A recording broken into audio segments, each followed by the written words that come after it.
Do you ever feel like you wish you just had more time? More time for your family, more time for yourself, more time for God? Like, it seems like the busyness of life is getting crazier and crazier and crazier.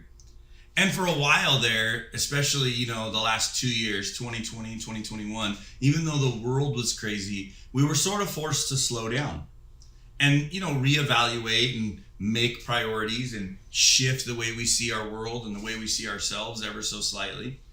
But it feels like a little bit now that maybe the worst of that is behind us.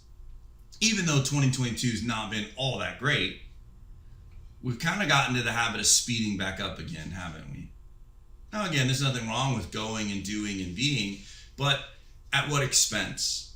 The truth of the matter is that we need to have times of down and quiet and Sabbath in our lives. Spaces and places that are about God and family only.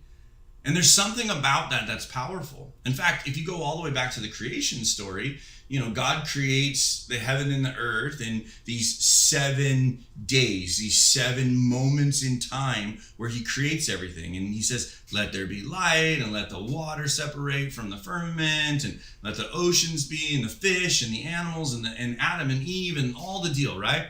And then it says on the 7th day he rested, that he built into the rhythm of creation. He wove into the fabric of humanity. He wove into the fabric of the cosmos the idea of margin, of making room, of resting. In fact, he scheduled it. On the 7th day, he rested. The truth of the matter is, though, is that we're not doing a great job at scheduling in margin, because we're so busy with all the things that need to be done. We talked about that last week. All the things can rob us of the main thing. And if we're not careful, we can completely push Christ out of the main thing that we need to do. Serving our families, serving our communities, serving the world, bringing hope to the world one person at a time, loving our families meaningfully and deeply, providing, caring for the people that God's entrusted to us. We can push Christ right out of it because we've got to get it done.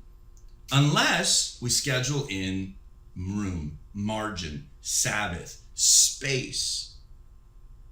Now, when I talk about margin, what I'm talking about is the amount of available energy, available space, available money that is beyond what is the necessity to survive. Again, you have a meeting this hour. You would be wise to schedule at least 10 to 15 minutes between this meeting and the next meeting whenever possible. Margin, space, white space in your calendar, white space in your week, white space in your life gives you the ability to be still before God, gives you the ability to appreciate what God is trying to do in, through, and around you. In fact, in Ephesians chapter 5, verses 15 through 17, this is a very special verse to me. My mom actually took my Bible that I had when I was moving out of the house for the first time, and she highlighted it in my Bible and then put a post-it note and dog-eared it so that I would look for it. And it says, to be careful then how you live, not as unwise, but as wise. Make the most out of every opportunity, because the days are evil. Therefore, do not be foolish, but understand the Lord's will. And I've, over the years, have taken this verse and in an effort to make it personal, make it mine, apply it to my life, I often ask myself a question, something like this, when I'm deciding about whether or not I need to schedule more margin. When someone asks me if I want to go on a camping trip, if someone asks me if I want to have another speaking engagement, if somebody asks me if I want to go out for drinks, if somebody asks me if I want to make this investment, or if I want to buy this thing, or if I want to go with them on a trip, when someone asks me to join another committee, I ask myself, in light of blank, is it wise for me to blank? In light of blank, is it wise for me to blank? In fact, this happened recently. I really wanted to go on the Memorial Day house build. I really did. I've gone for a few years, and I had to take 2 years off during the COVID season where I didn't get to go, and because nobody got to go, and I really wanted to go. But I had to ask myself this question. In light of, number one, my grandson was about to be born. Number two, I'd been having serious back issues that month leading up to. In light of an already busy schedule with a baby coming and me having some health issues, is it wise for me to go on this house build this year? Now, I could have just, manned up, right? Just be a man and just do it. Just, man up, woman up, just go and get it done. Or I could schedule space and place in my life to rest, to heal, to celebrate, to be around family in a way that makes me more effective, when I do these other things. Sometimes I have to say no so that I can say yes later. We'll talk a little bit more about that next week. Now, when it comes to scheduling wisely, the bottom line to it is, well, how do we actually do it? Right? I got to say no to a lot of good things in order to say yes to some of the best things. Romans 12:2 says it like this: don't conform any longer to the pattern of this world, but be transformed by renewing your mind. I want to pause right there for a second and talk about what it means to have a new mind. Again, for the majority of our lives, we've been programmed to believe that we have to win, that we have to be the best, that we have to fill up our calendars, that we have to fill up our kids' calendars, that if we want to be found as friends and successful and powerful, that we got to go and do and be all the time. And in reality, one of the things that Jesus teaches us is to slow down a little bit. And that tasks, while are necessary, aren't more important than relationships themselves. The tasks that we're trying to accomplish are supposed to be so that we can have meaningful relationships. And so one of the things that Paul's talking about in Romans 12 is that when you stop looking at the way the world does things and you start doing things the way God does things, then you'll be able to test and approve what God's will is: good, pleasing, and perfect. It's that margin, it's that white space, it's that area in your life where you've made room, that you have enough time between all the things in your calendar to think about whether you should be doing these things anyway. Maybe they used to bring you joy. Maybe they used to be a requirement. Maybe there's somebody else on your team right now that can do that instead of you. Maybe your time and energy would be better used somewhere else. Maybe you doing that task is actually standing in the way of someone in your life learning how to do it. Let me tell you something right now. I understand this so well because of the simple fact that I raised my kids in a very specific way. It's always easier for me to just simply do it myself. I know how to do it. I'm better, I'm faster, I'm quicker than they are. But if I never let them learn how to wash the dishes, if I never taught them how to change a tire or do the brakes on their car or change the oil, if I never taught them how to frame a wall or do drywall or to work with computers or to play the guitar or any of the things that they do so well, if I would have never taken the time to give them the opportunity, then they never would have grown into it. Sometimes what's standing in my way of creating margin is me. Because I've bought into this lie that only I can do it as good as me and no one else can. Well, maybe that is true. Maybe there is no one else on your team that can do it as good as you. However, no one will ever be able to do it at all if you don't let them try. So when it comes to building margin, we have to really think about what matters most in our lives. Usually is what gets pushed to the edges and out of our available space because we haven't built enough white space.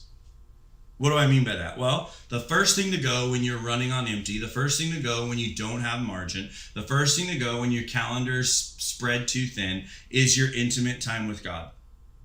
Again, if you go back to Matthew 6, we talked about this last week, Matthew 6:33, but seek first, this is Jesus speaking, seek first the kingdom of God and his righteousness, and all these other things will be given to you as well. That if you worry about the one thing, that God will help you to navigate the main things that you need to do, and that you don't have to accomplish all of the things. There's other people that can pick up some of the slack, whether you believe it or not, and whether you like it or not. But what happens first and foremost is that your intimate time with God starts to lack. Now, I don't just mean your church attendance. Well, that's true. If you schedule yourself too much, the first thing you used to have to start doing is on the weekend decide if you're even going to come to church or not.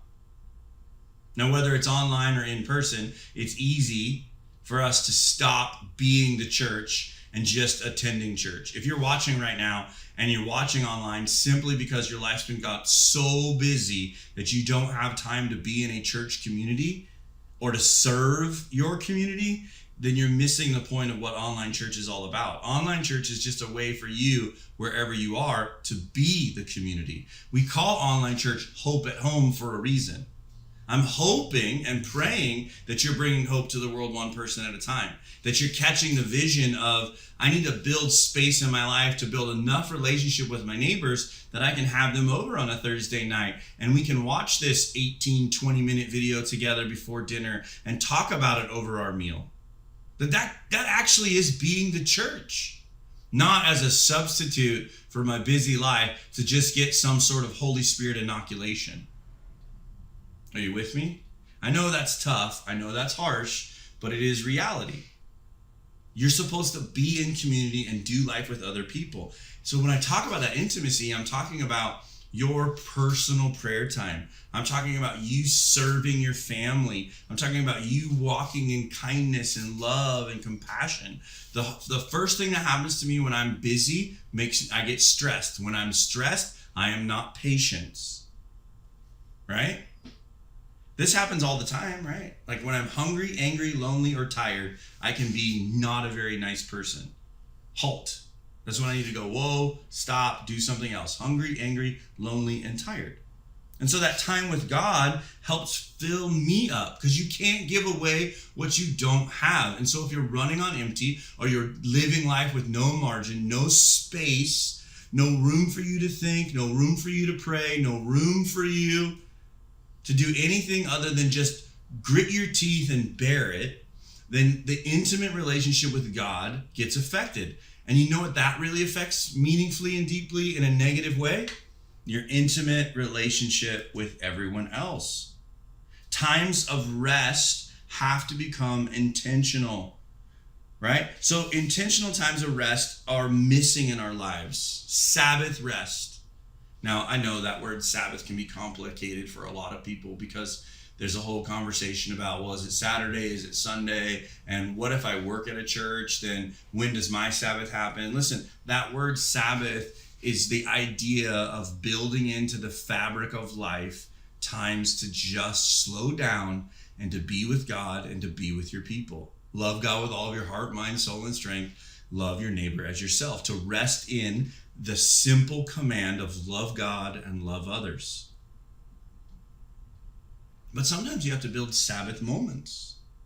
Matthew 11, 28 and 29, again, Jesus speaking, he says, "Come to me, all that you are weary and burdened, and I will give you rest. Take my yoke upon you, learn from me, for I am gentle and humble in heart, and you will find rest for your soul." It's when you invite God into the center of your life. It's when you start to give him space. You schedule times. Schedule times to talk to God.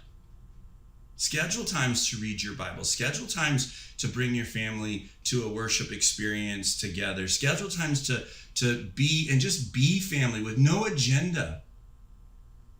They have to build it in to your everyday life. These intentional times of rest. Listen, vacations are some of the most godly things that you can do. Time away from the hustle and the bustle and the craziness. And here I'm going to tell you this right now. And some of you aren't going to like this, but that's okay.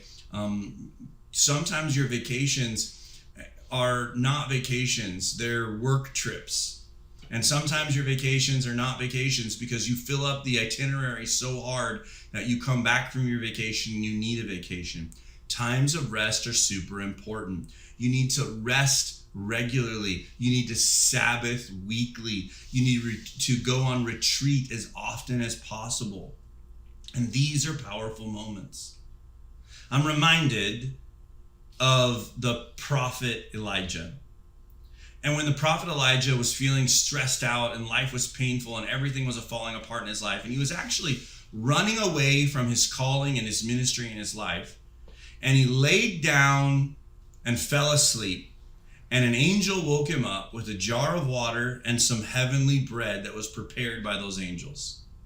And he ate it, he drank it, and he slept. And then he woke up and he ate and he drank again. This idea of sometimes a Sabbath rest, sometimes building margin into your schedule looks like you eating some good food and just taking a nap. Sometimes the most spiritual thing you can do is take a nap. Sometimes the most godly thing that you can do is eat a meal with some friends. Sometimes the most powerful way for you to build margin is for you to actually just go to that pool party and hang out with your kids. I know it sounds counterintuitive when you've got all these things that are so important to do, but when relationship with God is important, it affects your relationship with people. Love God with all of your heart, mind, soul, and strength, and love your neighbor as yourself. So let me challenge you this week to schedule in some margin. Sit down with your calendar and your significant other and your family and find out some time where you can go on date nights, and find out some time where you can have family day, and find out what days you're going to actually come to in-person services together. Figure out what it looks like for you to just have time to eat together and maybe just take naps. Because sometimes that's the godliest thing that you can do, is rest. And so rest this week in the knowledge that Jesus sees you. He knows how hard you're working, but he also wants you to build in time, build in space for rest.